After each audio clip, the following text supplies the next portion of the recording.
Okay, hello everybody. I'm starting out in the back corner of the garden spot. It is the last day before a freeze tomorrow night, and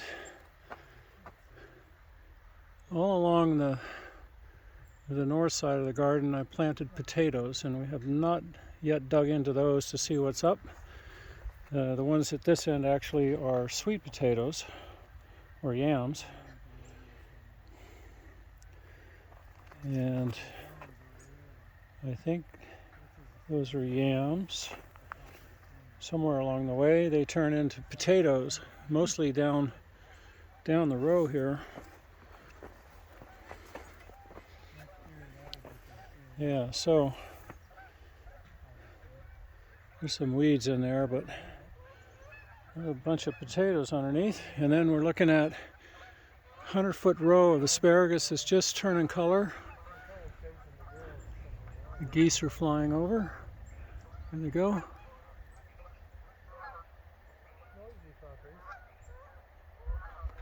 So asparagus, most of the berries have fallen off, but those are seeds. So we've got, actually I want to come in here and collect some of those and see if I can get them going.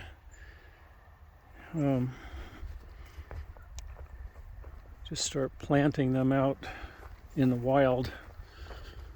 So coming back to the beginning, I've got some blueberry down here that are suffering, mainly because of the heat, but once they get established, I'm hopeful that they will take off. This row right here is all thornless blackberries, and they've got a lot of canes that are spreading out all over the place. And this blackberry actually was producing some this year, but next year these will all be second-year canes, and this thing will be loaded, very prolific. Down here I've got a hardy kiwi which arrived in the mail in dire condition, but it has begun some good growth late in the year, and I think it'll take off next year, and it will come up all the way up and over the top of this 7-foot fence and then some, probably 20-foot long canes or vines. And the kiwis, hardy kiwis, will survive the winter here hopefully. And they're about half the size of a regular kiwi without the fuzz, but you cut them open, they look just like a regular kiwi. And I understand that you can make some really good liqueur with that stuff, so I'm looking forward to trying. So this row, we're looking at one right there, is a raspberry, and there's several kinds down through here. These were just started this year, so next year they'll really get going. This is another row of raspberry all the way down to the tomatoes. And this monster, which if I get out of the sunlight you can probably see, this monster of rhubarb. I didn't harvest any this year. I wanted to let it get its strength going, and man, is it unbelievable down in here. I mean, it is just nothing but stalk. So, and this is its mate, which for some reason didn't survive, or it really doesn't look very happy. And this row that's all laid out on the ground are marionberries, and they have canes that are running 20-some feet long, and they too produce fruit on second-year canes. So all of these canes I'll have hopefully trellised in time for next year, and we'll see a lot of fruit. So down here, these are ever-bearing raspberries, And oh yeah. I gave her a couple. unfortunately, with the freeze coming tomorrow night, I don't think any of these that are trying to ripen will be able to. On the ground underneath me here is nothing but marionberry canes just spreading out all over. I tell you, So, and back to the blackberries. $7 a yard, Then and they were horrible. there's a couple of blueberries, a different variety than the others, Heavy, wet inside. and the big strawberry patch, No taste. which is And I can't even really taste them moving because along. they're It's so a damp inside. combination of everbearing and Junebearing. They So look great on the outside.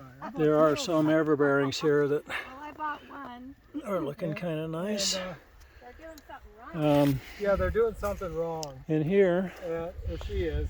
tearing out all And I the bought one from the tomatoes. other girl. So I bought 3 loaves. and harvesting everything that we can get. There's some crookneck squash. Did you get one from Marcia? Yeah, the girl And who sells the seeds and stuff. We're pulling them One went out to, Bill Shields. of inside these Marcia. tomato cages, trying to get them out, and then pulling up the roots.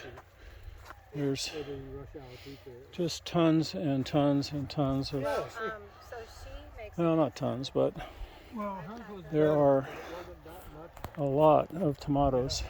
And usually, I don't mind her salad. I don't mind her Beautiful. bread. But Rebecca, This one,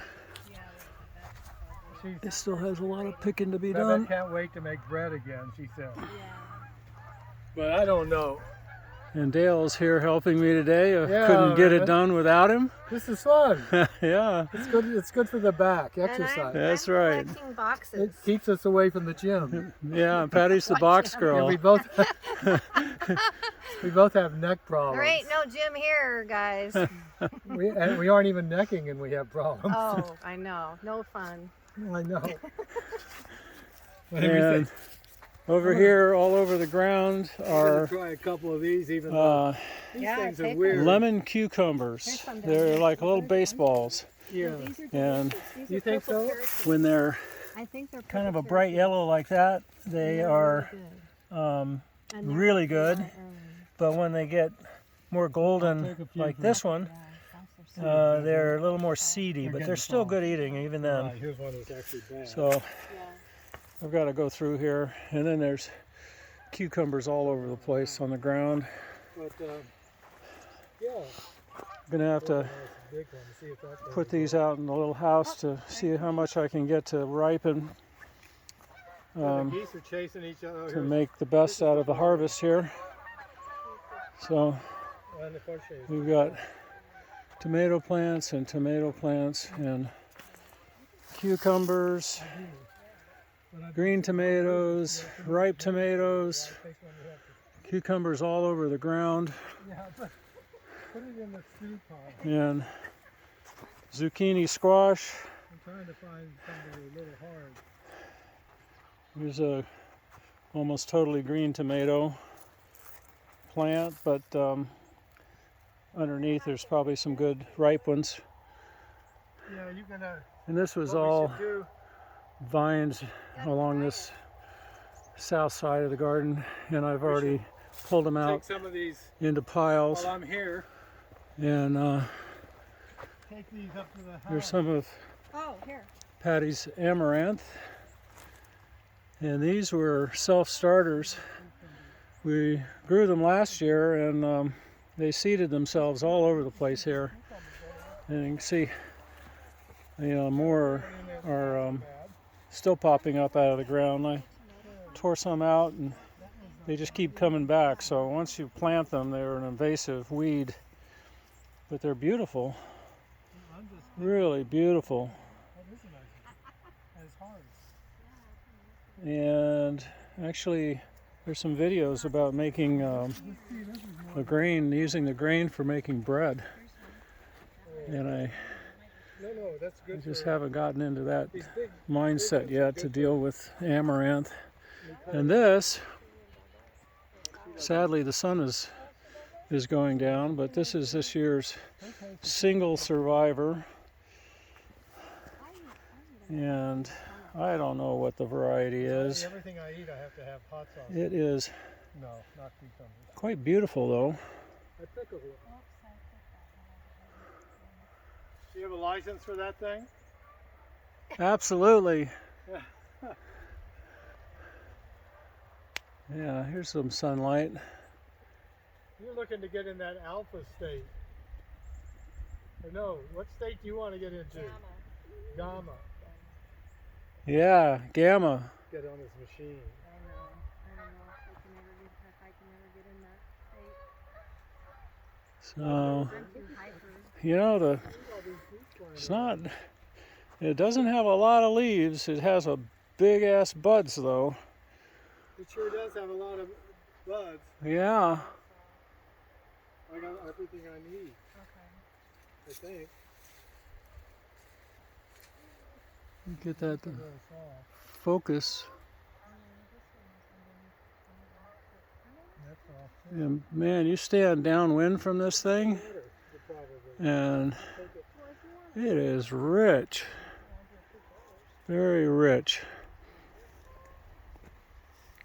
Just full of all those good I guess pickling you probably have to have tocopherols, is it called? And polyphenols and Once he's finished with the Anyway, documentary, we'll that's haul our this thing single down. prize for this year. Asparagus are going to turn and die off, and then I'll cut them all down at the stalk at the ground, and then come back with some compost from the manure pile and put a couple 3 inches on top all the way down, top dress it, and that'll protect it even further from the frost. I did that last year, and this year, boy, see if I can even get under here.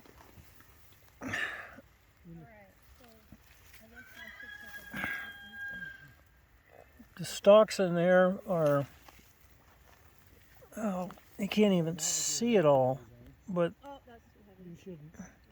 every Well, what you should every do is plant is 6 inches apart, and I can take a little. there's probably, take it out to the- you know, there were 2-year crowns when we put them in, and I dug about, I don't know, almost 24 inches down and put in tons of compost and peat and all sorts of amendments, all natural, of course, and layered it, and then the top, about 6 inches down, created a peak all the way down the 100-foot length, and then every 6 inches we draped a 2-year-old crown, asparagus crown. It probably had 8 to a dozen or more legs on it, like an octopus. Each one of those becomes a asparagus spear that comes up out of the ground. So every year they accumulate more and more points to the crown, and each plant will produce more and more spears, and that'll go on for upwards of 25 years or more. So we didn't harvest much this year because we wanted to get them into optimal health, and boy, they are just really doing well. So next year we'll have lots and lots of pickled asparagus. And what else? So here we have our bounty of winter squashes, acorn and butternut, I believe.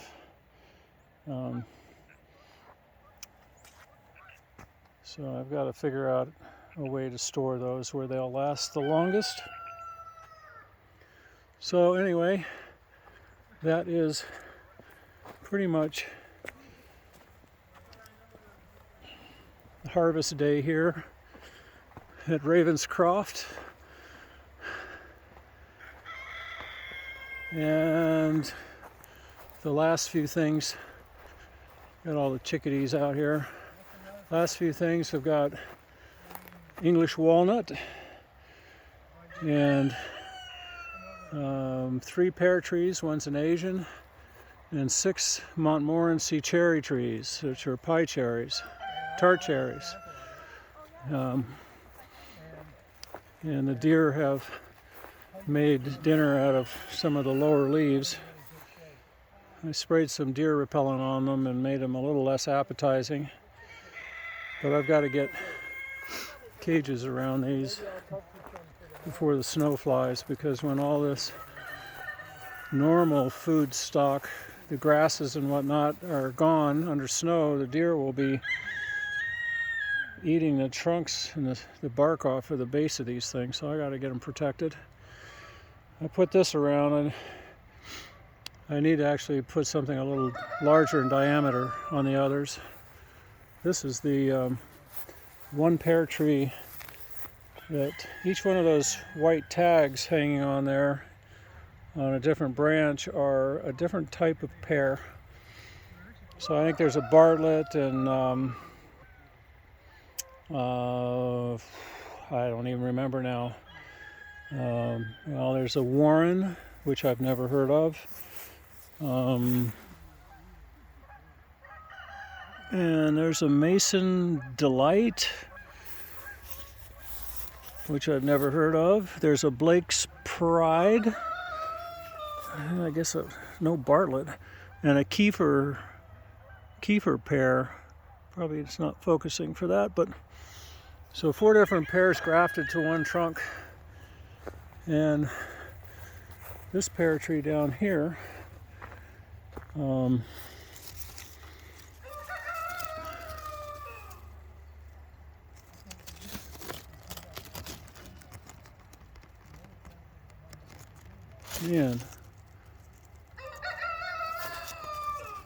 it is hard to read.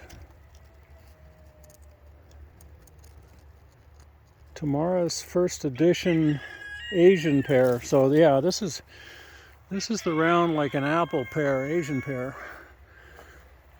This is first summer in, and it went in the heat, so it will regain nicely in the spring, I'm sure. And these are all Montmorency cherries.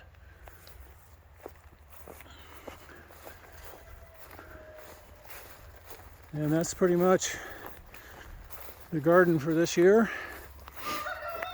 And down the trail there's another 2 English walnuts, 2 northern varieties of pecan trees. One I think is doing well, the other one not so much. And then a very dead revival chestnut that I really wish had survived, but it came UPS from Georgia in the middle of the summer when it was 100 and something, and that just was not good, especially when they didn't wrap the roots properly. There's another amaranth just growing up wild. And last but not least, these grow all over the property. This is a nearly 8-foot tall mullein, and it's just starting to die off for the year. And I've been familiar with mullein for decades, but for the life of me I can't remember what you can do with it medicinally, but I know it's well known for some medicinal value. So I'll leave you with the bounty of future spaghetti. That's it. See you guys.